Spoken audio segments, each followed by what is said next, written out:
Assalamualaikum warahmatullahi wabarakatuh. Halo teman-teman, sebelumnya perkenalkan nama saya Mulziani dengan nomor induk mahasiswa 1905113305. Saya dari kelas 2019A.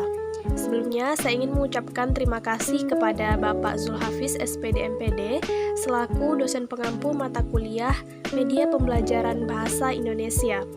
Nah, teman-teman, pada kesempatan kali ini di sini saya akan memberikan penjelasan tentang materi yang berkenaan dengan merespon peristiwa. Nah, dari hal ini saya akan mengangkat satu judul besar pembahasan yang berkaitan dengan merespon peristiwa, yaitu teks eksplanasi. Nah, selanjutnya mari kita simak apa sih itu teks eksplanasi. Nah, di sini sudah tertera pengertian teks eksplanasi berdasarkan dua pendapat ahli yang sudah saya rangkum sebelumnya. Nah, yang pertama itu menurut Restuti pada tahun 2013 dalam halaman 85 dalam bukunya menjelaskan bahwa teks eksplanasi adalah teks yang menerangkan atau menjelaskan mengenai proses atau fenomena alam maupun sosial. Sedangkan menurut Mahsun pada tahun 2013 di halaman bukunya halaman 189 dia mengatakan bahwa teks eksplanasi itu disusun dengan struktur yang terdiri atas bagian-bagian yang memperlihatkan pernyataan umum atau yang disebut dengan pembukaan, deretan penjelas atau yang disebut dengan isi, dan interpretasi atau yang disebut juga dengan penutup. Nah, teman-teman, dari dua pendapat ahli tadi dapatlah kita simpulkan bahwa teks eksplanasi itu adalah sebuah teks yang menjelaskan mengenai suatu akibat dari sesuatu yang terjadi sebelumnya dan menyebabkan sesuatu yang lain terjadi di kemudian. Jadi seperti ada hubungan sebab akibat di dalamnya. Nah, berdasarkan penelitian tersebut juga, maka teks eksplanasi yang sifatnya kompleks itu dapat juga diartikan sebagai suatu teks yang menjelaskan suatu keadaan atau proses terjadinya sesuatu berdasarkan hubungan sebab akibat tadi ya teman-teman. Selanjutnya teman-teman, kita masuki pada pembahasan materi kedua, poin kedua, yaitu tujuan teks eksplanasi. Nah teman-teman, sebenarnya tujuan dari teks eksplanasi itu ialah untuk memberikan penjelasan kepada masyarakat atau khalayak atau orang lain mengenai suatu peristiwa atau proses terjadinya sesuatu berdasarkan prinsip sebab akibat. Nah, selain itu, teks eksplanasi juga berkaitan dengan suatu peristiwa alam dan peristiwa sosial.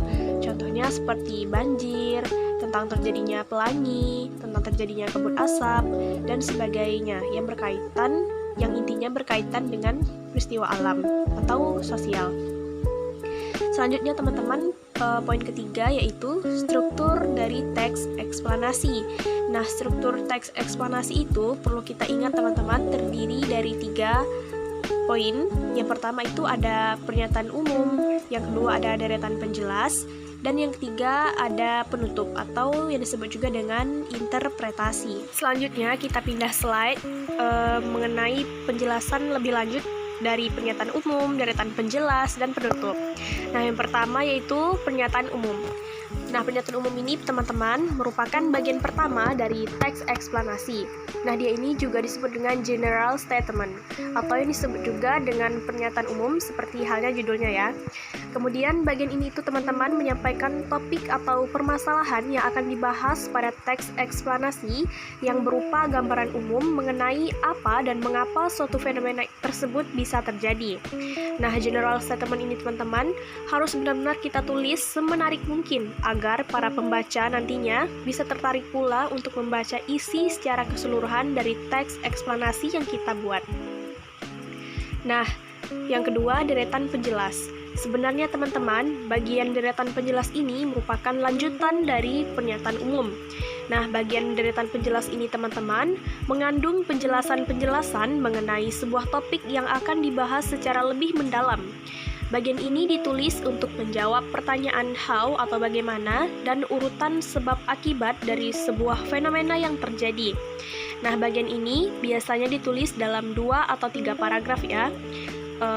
Wajar saja karena dia merupakan penjelasan lebih jauh lagi dari pernyataan umum. Yang ketiga yaitu penutup. Nah, penutup ini disebut juga dengan interpretasi teman-teman. Nah, dia ini bagian terakhir dari teks eksplanasi atau disebut juga dengan closing yang mengandung intisari atau kesimpulan dari fenomena yang telah kita bahas sebelumnya. Nah, di dalam bagian ini juga bisa ditambahkan saran atau juga tanggapan kita sebagai penulis mengenai suatu fenomena yang kita angkat di dalam teks eksplanasi tersebut. Selanjutnya teman-teman, kita pindah slide yaitu pada contoh pernyataan umum, deretan penjelas, interpretasi tentang suatu peristiwa banjir. Jadi ketiga poin ini sangat sinkron membahas tentang peristiwa banjir. Contoh pernyataan umum. Banjir merupakan salah satu bencana alam yang sering terjadi saat musim hujan tiba. Banjir dapat terjadi secara tiba-tiba dan dapat merendam pemukiman warga yang berada di sekitar aliran sungai. Nah, jelas sekali bahwa ini merupakan contoh dari pernyataan umum karena dia hanya membahas secara singkat mengenai peristiwa banjir itu seperti apa. Selanjutnya, contoh deretan penjelas. Terjadinya bencana banjir dapat diakibatkan oleh beberapa sebab, seperti derasnya sungai dalam kurun waktu yang cukup lama, akhirnya menyebabkan debit air di sungai meningkat, sehingga sungai tidak lagi mampu menampung air. Akibatnya, air pun mengalir ke permukiman warga. Selain itu, banjir juga dapat terjadi karena banyaknya sampah di sungai, sehingga arus sungai menjadi tersumbat dan air di sungai tidak bisa mengalir lagi. Selanjutnya, interpretasi. Dapat diambil kesimpulan bahwa penyebab terjadinya banjir sangatlah beragam, begitu pula dengan dampak yang disebabkannya. Maka dari itu, dihimbau bagi para masyarakat untuk lebih disiplin dalam membuang sampah pada tempatnya. Jangan membuang sampah di sembarang tempat, terutama di sungai, dan memperbanyak menanam pohon di sekitar rumah, agar bencana alam banjir tidak terjadi lagi di sekitar permukiman kita. Nah, itulah dia teman-teman beberapa contoh dari deretan pernyataan umum, deretan penjelas, interpretasi atau penutup dari suatu peristiwa banjir.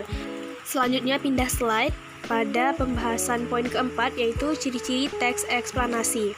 Nah, teman-teman, perlu kita ketahui bahwa secara umum ciri-ciri teks eksplanasi itu terdiri dari 4 poin. Yang pertama, dia itu berisi informasi berdasarkan fakta. Jadi, isi dari teks eksplanasi itu benar-benar menyangkut suatu kejadian yang faktanya ada, terjadi dalam kehidupan sehari-hari, bukan bersifat opini. Yang kedua, dia itu membahas suatu fenomena atau kejadian yang bersifat keilmuan. Yang ketiga, dia itu juga bersifat informatif atau memberikan pemberitahuan kepada orang lain, namun tidak berupaya mempengaruhi si pembaca untuk mempercayai apa yang dibahas dalam teks. Yang keempat, dia ini memakai sequence marker atau seperti kata pertama, kedua, ketiga, berikutnya, atau terakhir. Selanjutnya, kita pindah slide, yaitu tentang kaidah kebahasaan teks eksplanasi. Nah, secara umum teman-teman, teks eksplanasi itu memiliki ciri bahasa atau kaidah kebahasannya itu sebagai berikut. Yang pertama, dia itu berfokus pada hal umum atau generik, bukan partisipan manusia. Jadi dia ini khusus membahas tentang peristiwa yang murni terjadi seperti gempa bumi, banjir, hujan, tentang udara, dan lain-lain sebagainya. Yang kedua, dia ini dimungkinkan menggunakan istilah ilmiah. Nah, tidak jarang kita temukan bahwa di dalam teks eksplanasi terkadang dapat kita jumpai istilah-istilah ilmiah. Yang ketiga, dia ini lebih banyak menggunakan kata kerja material dan relasional atau kata kerja aktif. Yang keempat, menggunakan konjungsi waktu dan kausal, misalnya kata jika, bila, sehingga, sebelum, pertama, dan kemudian. Yang kelima juga menggunakan kalimat pasif. Yang keenam, eksplanasi ditulis untuk membuat justifikasi bahwa sesuatu yang diterangkan itu secara kausal itu benar adanya. Nah, seperti yang kita ketahui bahwa teks eksplanasi ini memang benar-benar membahas tentang hal-hal fakta yang benar terjadi di dalam kehidupan kita sehari-hari. Selanjutnya, kita pindah slide pada poin ke-6, yaitu merespon peristiwa dari gambar dan merangkai katanya menjadi teks eksplanasi. Nah, di sini saya mengajak teman-teman untuk membuat teks eksplanasi berdasarkan sebuah gambar saja. Nah, di sini saya sudah mengambil satu buah gambar, yaitu tentang peristiwa gunung meletus. Nah, bagaimana sih cara kita membuat teks eksplanasi itu hanya berdasarkan gambar? Nah, seperti kita ketahui sebelumnya, teks eksplanasi itu kan terdiri dari 3 bagian. Ada pernyataan umum, deretan penjelas, dan juga penutup atau interpretasi. Nah, yang pertama itu kita harus membuat pernyataan umum. Nah, kemudian kalau saya sendiri untuk memudahkan kita merangkai katanya menjadi teks eksplanasi, terlebih dahulu kita itu harus membuat kata kunci dari apa yang kita lihat berdasarkan gambar. Nah, berdasarkan gambar ini, saya dapat membuat 3 kata kunci. Di sini saya hanya membatas 3 saja, dimana dari gambar ini dapat saya ambil sebuah kata atau kalimat kata, yaitu yang pertama ada, saya terbayang jika melihat peristiwa gunung meletus itu ada material dari perut bumi, ada korban jiwa, dan juga bencana alam. Nah, dari ketiga kata kunci ini barulah kita kembangkan menjadi paragraf pernyataan umum. Nah, paragrafnya sebagai berikut. Nah, ini dia paragrafnya dari 3 kata kunci yang telah saya buat sebelumnya, yaitu fenomena alam gunung meletus terjadi karena adanya endapan magma yang ada di perut bumi dan disemburkan oleh gas dengan kekuatan besar. Selain tsunami, gunung meletus juga menjadi salah satu bencana alam yang mengerikan dan bisa menyebabkan banyak korban jiwa. Nah, dari 3 kata kunci tadi saya rangkailah menjadi 1 paragraf. Sebenarnya semakin banyak kata kunci yang dapat kita buat, maka akan semakin bagus juga pada proses pengembangan paragrafnya karena lebih banyak dan lebih luas cakupannya. Selanjutnya kita sambung pada slide berikutnya, bagian deretan penjelas. Nah, sama seperti di pernyataan umum tadi, untuk mengembangkan paragraf deretan penjelas, saya juga membuat kata kunci nih. Di sini saya sudah mendapatkan 6 kata kunci, di mana dari gambar saya terbayang bahwa peristiwa gunung meletus itu erat kaitannya dengan lempeng bumi, magma, gempa, tanda awal gunung meletus, material gunung, dan juga lahar. Nah, dari 6 kata kunci ini dapatlah saya kembangkan paragraf deretan penjelasnya sebagai berikut. Nah, deretan penjelas ini teman-teman, yaitu berkaitan dengan hubungan sebab dan akibat, yaitu paragrafnya sebagai berikut. Bisa dikatakan bahwa nyaris semua gunung berapi berkaitan dengan daerah kegempaan yang aktif karena berkaitan langsung dengan batas lempeng bumi. Peristiwa alam gunung meletus diawali dengan perubahan tekanan batas lempeng bumi dan perubahan suhu yang drastis. Hal tersebut membuat material batuan di sekitarnya meleleh. Biasa kita sebut dengan magma atau cairan pijar. Magma ini akan menginstruksi material di sekitarnya melewati rekahan-rekahan menuju permukaan bumi. Bahkan di kedalaman yang relatif, suhu yang sangat tinggi bukan hanya mampu melelehkan magma, bahkan bisa seluruh material yang berada di dalam perut bumi. Di saat itu juga akan muncul gas yang akan bercampur dengan magma. Magma yang keluar saat gunung meletus terbentuk di kedalaman 60-160 km di bawah permukaan bumi. Lalu, gas yang bercampur dengan magma tersebut berada di bawah tekanan batuan-batuan padat yang ada di sekitar kawah. Sehingga tekanan ini membuat gas dan magma bergerak ke permukaan bumi dan meletus secara bersamaan.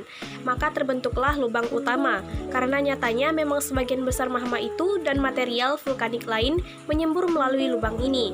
Ketika semburan telah berhenti, biasanya di bagian puncak gunung akan terbentuk kawah yang menyerupai mangkuk, dan lubang utama terletak di dasar kawah tersebut.